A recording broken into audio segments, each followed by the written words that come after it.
Hello, അപ്പോൾ നമ്മുടെ ഇന്നത്തെ റെസിപ്പി കണ്ടാലോ. ഇന്ന് മാങ്ങ അരച്ചൊരു മീൻ കറിയുടെ റെസിപ്പി ആയല്ലോ. വളരെ പെട്ടെന്ന് തയ്യാറാക്കാവുന്ന ഒരു മാങ്ങ അരച്ച മീൻ കറിയുടെ റെസിപ്പിയാണേ. അതിനായിട്ട് ഞാനിവിടെ കുറച്ച് ഒരു കപ്പ് തേങ്ങ എടുത്തിട്ടുണ്ട്.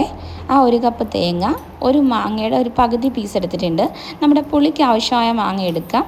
ഇനി തേങ്ങയിലേക്ക് 1/4 ടീസ്പൂൺ മഞ്ഞൾപ്പൊടി, ഒരു 1/4 ടീസ്പൂൺ ഉലുവ, അല്ലെങ്കിൽ ഉലുവ വറുത്ത് പൊടിച്ചിട്ടുണ്ടെങ്കിൽ അത് ആഡ് ചെയ്ത് കൊടുക്കാം. പിന്നെ 2 ടീസ്പൂൺ മുളക് പൊടി. ഇനി ഇത് നന്നായിട്ടൊന്ന് അരച്ചെടുക്കണേ. ആവശ്യത്തിനുള്ള വെള്ളവും കൂടി ചേർത്ത് നമുക്ക് നന്നായിട്ടൊന്ന് അരച്ചെടുക്കാം. ഇനി നമുക്ക് എത്രത്തോളം ഗ്രേവിയാണോ വേണ്ടത് അതിനനുസരിച്ച് കുറച്ച് വെള്ളവും കൂടി ആഡ് ചെയ്ത് കൊടുക്കണേ. ഇനി നമുക്ക് ഈ ഗ്രേവി നന്നായിട്ട് തിളച്ച് വരുന്ന സമയത്ത് ഇതിലേക്ക് ആവശ്യമായ ഉപ്പ് ആഡ് ചെയ്ത് കൊടുക്കണം.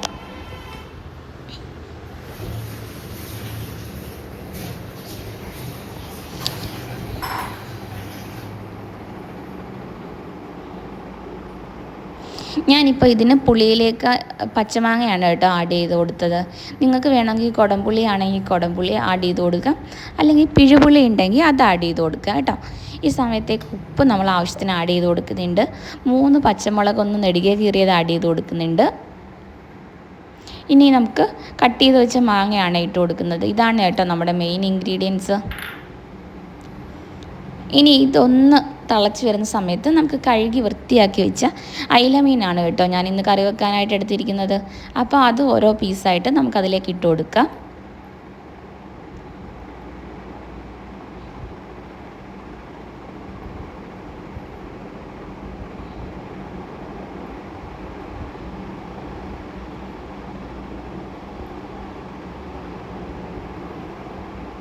ഇനി നമുക്ക് ആ മീൻ കറി ഒന്ന് ചുറ്റിച്ച് കൊടുക്കണേ.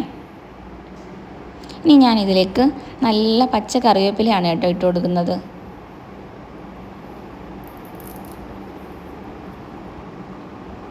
വേണമെന്നുണ്ടെങ്കിൽ നമുക്ക് കുറച്ച് താളിച്ചൊഴിക്കാം കേട്ടോ. ലാസ്റ്റ് കടുകും കൊച്ചുള്ളിയും എല്ലാം കൂടെ എണ്ണയിലൊന്ന് മൂപ്പിച്ച് ഇതിലേക്ക് താളിച്ചൊഴിക്കാം. അല്ലാതെ തന്നെ നമ്മൾ തേങ്ങ അരച്ച് വെക്കുന്ന കറി ആയതുകൊണ്ട് നല്ല തേങ്ങ അരച്ച് മാങ്ങ ഇട്ട് വെക്കുന്ന കറിയാണ്ട് അടിപൊളി ടേസ്റ്റാണ് കേട്ടോ. എല്ലാ മീനും നമുക്ക് ഈ ടൈപ്പിൽ കറി വെച്ച് നോക്കാം കേട്ടോ. ഇതിപ്പോൾ അയിലക്കറി ആയതുകൊണ്ട് നല്ല ടേസ്റ്റാണ്. നമുക്ക് ചൂട് ചോറിലേക്ക് ഒന്നൊഴിച്ച് കഴിച്ച് നോക്കണം. നല്ല ചൂടോടുകൂടി ഏത് കറിയായാലും ചൂടോടുകൂടി കഴിക്കുമ്പോൾ അതിനൊരു പ്രത്യേക ടേസ്റ്റ് അല്ലേ. അപ്പോൾ നമുക്ക് മാങ്ങയിട്ട് അയിലക്കറിയും കൂട്ടി ചൂട് ചോറും നല്ലൊരു പപ്പടം ഉണ്ടെങ്കിൽ അതും മതി. അപ്പോൾ നമ്മുടെ മീൻ കറിയുടെ റെസിപ്പി ഇഷ്ടപ്പെട്ടാൽ നമ്മുടെ ചാനലൊന്ന് ഫോളോ ചെയ്യണേ.